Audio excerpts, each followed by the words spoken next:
வீற்றிருக்கும் என் வீர தமிழ் தாயே மக்களுடைய அற்புதமான சர்ச்சும் இங்கே இந்து முஸ்லிம் கிறிஸ்தவம் என்று இல்லாமல் அனைவரும் ஒற்றுமையாக இந்த மணப்பாறை நகரிலே மத நல்லிணத்திற்கு சான்றாக. உலக தமிழ் சொந்தங்களே, திருச்சி டெய்ரி யூடியூப் சேனலில் இன்றைக்கி நம்ம பார்க்க போகிற வீடியோ மணப்பாறையில் பிரசித்தி பெற்ற வேப்பிலை மாரியம்மன் கோவில் சித்திரை திருவிழாவை முன்னிட்டு பால்குட ஊர்வலம் இன்று நடைபெற்றதுங்க.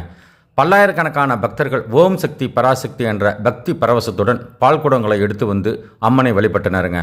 இது மட்டும் இல்லாமல் மத நல்லெண்ணத்திற்கு எடுத்துக்காட்டாக மணப்பாறையில் உள்ள இந்து கிறிஸ்துவ மக்கள் இணைந்து பக்தர்களுக்கு நீர்மோர் பந்தல் அமைத்து அவர்களுக்கு நீர்மோர் வழங்கினாருங்க. ஒரு புறம் பாகிஸ்தான் போர் நடந்துக்கிட்டு இருக்கு, இன்னொரு புறம் மத நல்லெண்ணத்திற்கு எடுத்துக்காட்டாக வேப்பிலை மாரியம்மன் பால்குட திருவிழாவில் இஸ்லாமியர்கள் பங்கேற்று பக்தர்களுக்கு நீர்மோர் வழங்கியது அங்கிருந்த பொதுமக்கள் மட்டுமல்லாமல் பார்வையாளர்களும் ஆச்சரியத்தில் ஏற்படுத்தியதுங்க.